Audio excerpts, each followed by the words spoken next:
can unpack that, because it's a very complicated thing, hustling and putting in work. You Google it. I'm sure it's on Wikipedia and, Urban Dictionary. But I don't have a whole lot of time to explain to you a lot of the stuff I was doing. You've seen it, though. Anybody seen Compton? Yeah. We were doing that kind of stuff.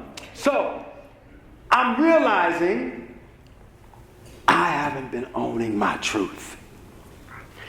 And I've been hiding my story to fit in, to be like everybody else. See, when I got to church, I didn't have a suit.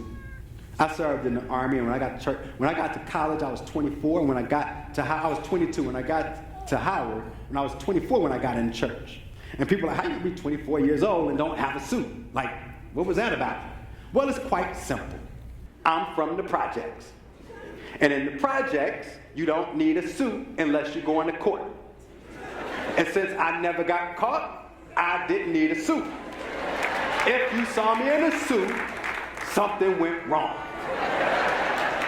That's when people start asking what they're accusing you of. Like, nobody ever says what you do. We don't do that in the projects. I didn't do nothing. They are accusing me of some stuff.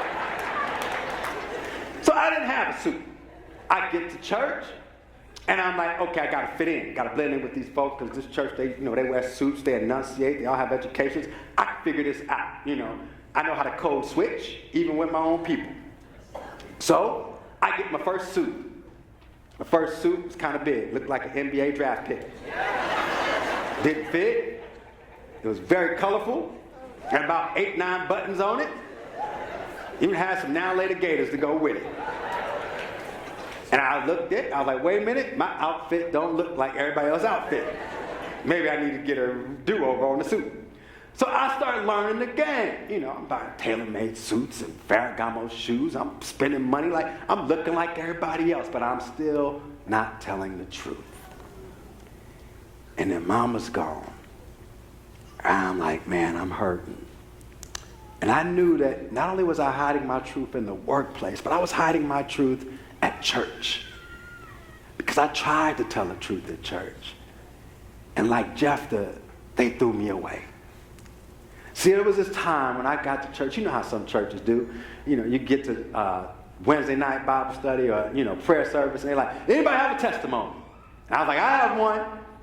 They're like, Tune, what you got? My mama on crack. They were like, okay. That's not where we were going with this, but we were trying to keep it light. Like, testimony, like, got a new car, paid off some bills, bought a house, like, ain't God good? But you want to go straight to crack. Let's see where you're going with this. Like, my mom was on drugs. I ain't talked to her in a while.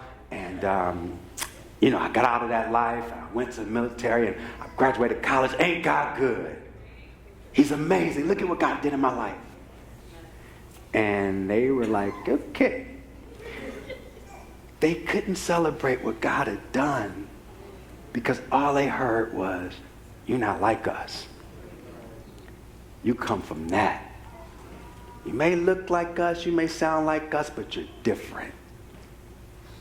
And I believed them for a minute. They broke me. I started feeling like I didn't fit in anymore. I made up my mind that you do not have the right to determine who I get to be in the world.